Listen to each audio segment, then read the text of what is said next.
Today we're going to talk about how to get abs. So usually I get asked this question around like April/May time because everyone's like booked their summer holidays, and that's like the main question that I get asked.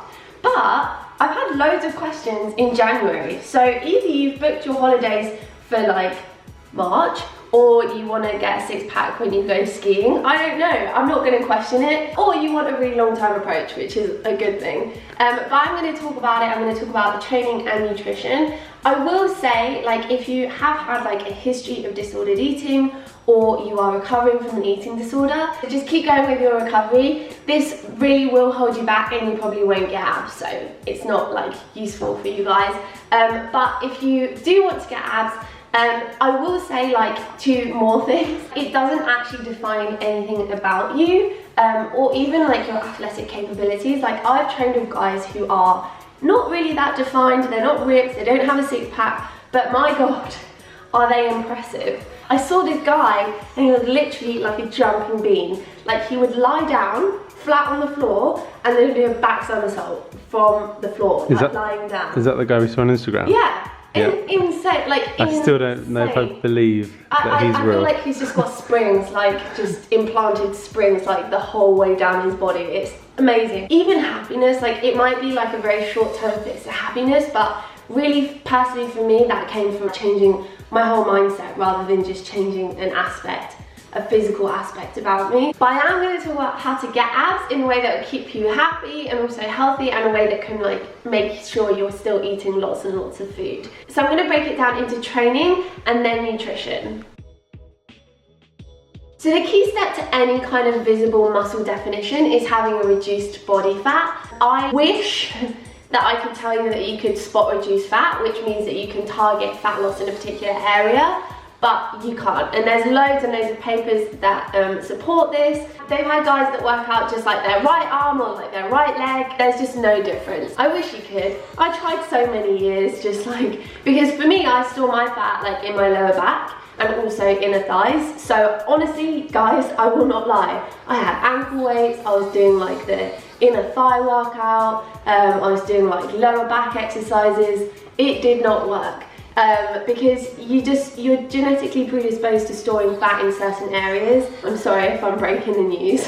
It does suck, but I might as well tell you straight up because honesty is the best policy. The approach I prefer for kind of training for abs is to kind of build your body rather than reducing your body. So two things that are effective for kind of fat loss to reduce your overall body fat is resistance training using plyometrics, because you're always pushing yourself at your upper limit. So whenever you're jumping, you'll always be jumping as high as you can. It really increases your power, so your speed and strength, and you can do it with weights as well. So that will also over time be building your muscles, because you'll be able to like jump with a higher weight on your back, for example. So that's going to be increasing your metabolism as well. And I just feel like it's an exercise. Plyometrics is great because it's something that you can keep doing over a longer period of time. With HIIT, you do have to keep it like very, very short because you just die. But with plyometrics, you can go for like a 40-minute 1 to 1 hour session, and I mean, you're gonna sweat, I'm not gonna lie, but you can like keep going and like partly survive.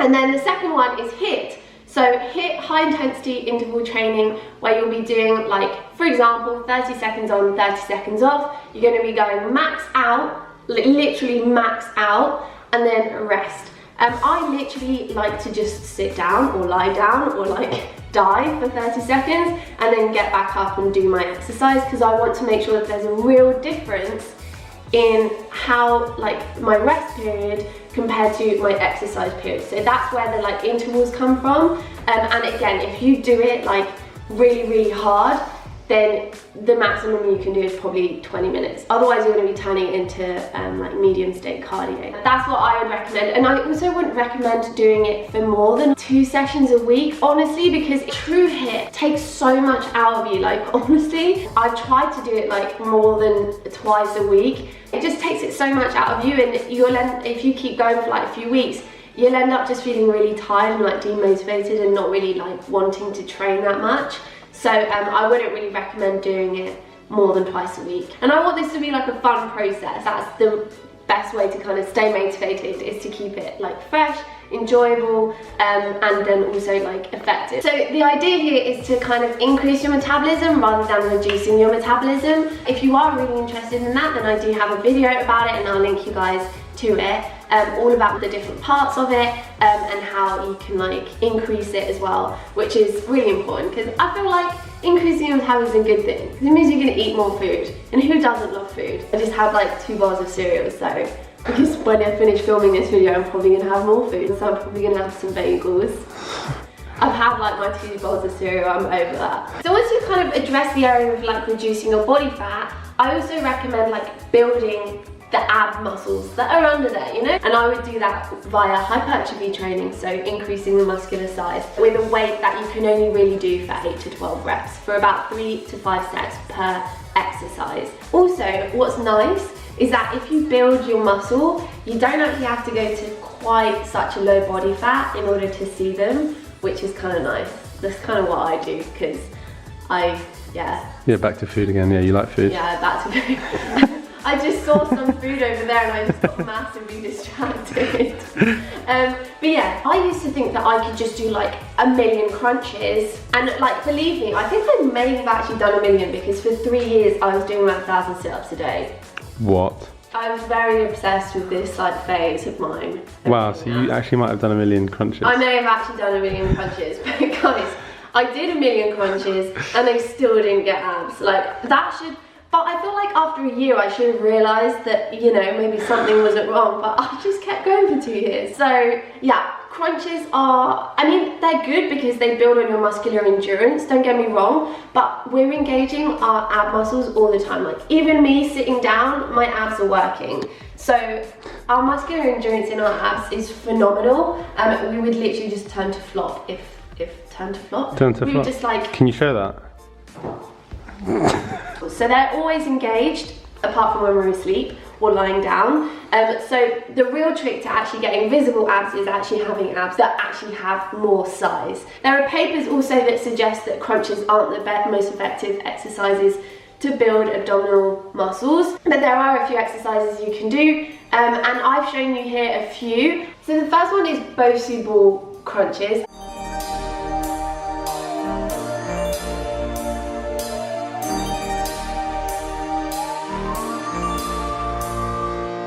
I remember those being really good when I actually had no abs. So now that I have abs, it's a lot easier to maintain. When I was first trying to grow them, doing these cable seated crunches were just, for me they were so good, because it meant that I could really isolate like my abs and stay in like the 8 to 10 rep range with a really good weight. So yeah, I really recommend these, one of my faves. The second one is like the Oblique twist Woodchoppers. I feel like I'd be an excellent wood chopper, although I've never tried it, but maybe this is what I'm training for. The third one is Russian twists with weight. If you're just starting out, then please do try this without a weight and then gradually add the weight, but you do want to be adding a weight where you can do like a maximum of 8 to 12 reps. I've done this elevated, but again, if you just want to like sit down on the floor and have your feet under something to kind of hold you down, then that's also a really nice way to do them. Then we're moving on to hanging ab weighted tucks. So again, try these lying down first of all, so you kind of get the motion right, and then start hanging. Do it without a weight, and then as you get better, which you will, you can start adding weight. And then the last one is hanging ab single leg band raises. So here you've just got a resistance band, and you're just going to bring one leg up at a time, keeping the other one extended so that you've got nice tension with the band, and that's going to like also work some of your hip flexors as well as your abs. This is by no means an extensive list. These are just some of the exercises that I like, but there are so many more. So now we're going to move on to the point of nutrition, which is also super important, not just for like a physical aspect, but also in terms of like actually fueling your body for performance. Like for me, the most important thing is to kind of stay happy. So you don't want it to kind of overrun like your whole life, because I'm sure you guys have so much more going on that needs to be like taken care of first and foremost. And also for your health, that's why I kind of encourage to kind of build those ab muscles, because it means that you don't have to go to such a low body fat percentage, and rather your abs look kind of like full and healthy and like really strong, rather than like what I got myself into, which was like something that just looked extremely emaciated, and actually I didn't have much strength at all. It's just that I had absolutely no body fat. So I definitely recommend going like the route where I'm at now, where I feel like super energized and I have abs because they're like pretty strong. And I'm happy as well. I think that's like the most important thing. So I think it's really important not to get too like carried away with it. If you're doing it to like get the girls or whatever, like honestly, a cheeky smile and charm is gonna go way further than like a six pack. That was good. How did Mario get me? Hey, He didn't have that. I got kebabs. You got kebabs. Hey, I had abs. Viewers of like kebabs, like running down here. I had 3 and 3. Back to food. Okay. Oh, that is so true. Wow. As soon as you like say kebabs, I'm like, sorry, what are we talking about? Are we filming? So for me, the key to like getting lean is actually making sure that I have enough food. Enough food for like the sessions that I'm actually putting myself into. They are taxing on your body. You're going to be burning a lot of calories, and you want to have enough energy to get through them. You want to have enough energy to build that muscle, and you want to be taking in nutrients that allow you to build that muscle as well. So what you want to do is make sure that you're having enough food so that your energy expenditure is really high. The more you train your body to exert lots and lots of energy and then take in energy, will keep you looking healthy and really athletic. That's like one of the most important things that I'd say, is really not to like drastically reduce your calories, but instead like make sure that you're fueling yourself with enough energy to kind of train efficiently. If you're someone like me who just like always has like a small little clock that says like, oh, you need food, then I would recommend just thinking about what you're putting into your body. I don't know, I can have like 2 huge bags of pop chicks and I still don't feel full. Whereas I can have like the same amount of calories with something else and I would start feeling full. So sometimes it's just about making those like swaps, because actually my body just wants like micronutrients. And also, if you just like feeling full, then by all means have lots and lots of volume. Have like a massive ramen packed with veg, packed with like broth and things like that. Like huge filling portions, but actually are like not as high impact foods as like something that would be the same size made of Something else. peanut butter. The other thing is making sure like to not skip any macros. I know it's really easy to kind of fall into those diets where they're like, okay, cut this, cut that. But I think all macros are super important. So please don't try and skip like your carbs, fats and proteins. They are all like respectively important for your bodily functions, and your body needs them for energy in like their own right. One of the biggest things I learned was not to kind of skip on anything, because all I was getting were like short-term results, and in the long run like I just end up feeling like really drained, low energy, and probably really unhappy as well. And then the last thing is like taking everything nice and slow. So even with like training and nutrition, if you're going to change your macros or something like that, give it time for it to kind of take place. Even with kind of training, changes will usually happen within like 4 to 6 weeks.